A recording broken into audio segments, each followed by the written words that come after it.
ఆహా! పండు మిరపకాయలు, పక్కనే గోంగూర. ఈ 2 కాంబినేషన్‌లో పచ్చడి చేస్తే ఉంటుంది. అద్దిరిపోతుందండి. నేనెలా చేస్తానో తెలుసా? చాలా సింపుల్‌గా చేస్తాను. రోటి పచ్చడి రుచి కూడా వచ్చేస్తుంది. అదెలాగా అంటే ముందుగా పండుమిరపకాయలని ఇలా కట్ చేసుకుంటానండి. లోపల విత్తనాలు కూడా కనిపించేలా కట్ చేసుకొని, ఇదిగో దీంట్లో కొంచెం చింతపండు యాడ్ చేసి, పచ్చిగా ఉన్నప్పుడే శుభ్రంగా కడిగి తుడుచుకున్న తర్వాత వీటిని మిక్సీ పట్టేసుకుంటాను. అవునండి. అవును. నూనెలో వేయించను. First mixie పట్టేసుకుంటాను.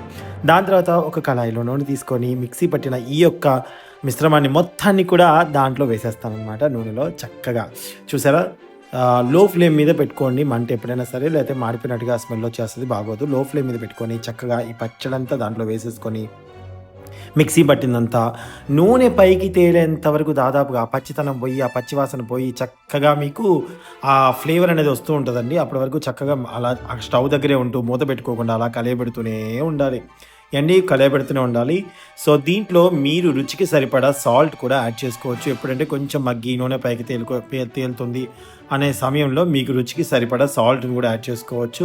ముందుగా మిక్సీలో నేను వేయలేదండి. కావాలంటే ఇప్పుడు కూడా యాడ్ చేసుకోవచ్చు. అండ్ ఇంకోటేంటంటే ఇది కొంచెం బాగా మగ్గిన తర్వాత ఇందులో మనం సాల్ట్ వేసుకున్న తర్వాత, నేను సాల్ట్ కూడా వేసేసానండి. 1 స్పూన్ వేసేసాను. 1.5 స్పూన్ వేసేసుకున్నాను. ఇప్పుడు దీంట్లో మన గోంగూర శుభ్రంగా కడిగి తడి లేకుండా పక్కన పెట్టుకున్నటువంటి గోంగూరను కూడా చక్కగా దాంట్లో వేసేసుకోవాలి. అంటే పచ్చిమిరపకాయలు బాగా మగ్గిన తర్వాత, ఎర్రమిరపకాయలు బాగా మగ్గిన తర్వాత, ఉప్పువి కూడా వేసుకున్న తర్వాత, దాని తర్వాత ఈ యొక్క గోంగూరని కొంచెం కొంచెంగా మొత్తం వేసేసుకొని అక్కడే ఉండి చక్కగా కలయబెడుతూ మీడియం మంట మీద చూసుకోవాలి. ఓకేనా అండి?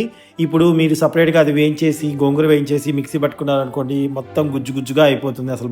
ఆ టేస్ట్ అసలు బాగోదు. కానీ మనకి రోటిలో ఉన్నట్టుగానే రావాలి అనుకుంటే మాత్రం ఈ విధంగా ఒకసారి ట్రై చేసి చూడండి. ఇదేంటి పచ్చడన్నాడు, కూర చేస్తున్నాడు అని నవ్వుతున్నారా? అయ్యో! ఒక్క నిమిషం ఆగండి. పూర్తి వీడియో చూస్తే మీకు క్లియర్‌గా అర్థమవుతుంది. లాస్ట్‌లో ఎలా వచ్చిందో ఏంటో చూస్తే వెంటనే నోట్లో నీళ్లు ఊరిపోతాయి. వెంటనే చేసుకొని తింటారండి. అసలకే గోంగూర, అందులో పండుమిరపకాయలు ఈ రెండిటి కాంబినేషన్ అసలు ఎంత బావుంటుందో. వెంటనే ఇప్పుడైతే మార్కెట్‌లో దొరుకుతున్నాయండి. వీలైతే తెచ్చుకోండి. సరేనా? ఇప్పుడు శుభ్రంగా ఇలా కలుపుకుంటూనే ఉండాలండి. అలా కలుపుతూ ఉంటే చూసారా?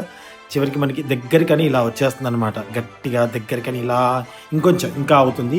దగ్గరికని ఇగో ఇలా అవుతుందండి. దగ్గరికి ఇలా వచ్చేస్తుంది. రోట్లో నూరినట్టుగా వచ్చేస్తుందనమాట మనకి పచ్చడి. ఇప్పుడు మీరు కావాలనుకుంటే దీంట్లో వెల్లుల్లిపాయలు కొంచెం దంచి వేసుకోవచ్చు.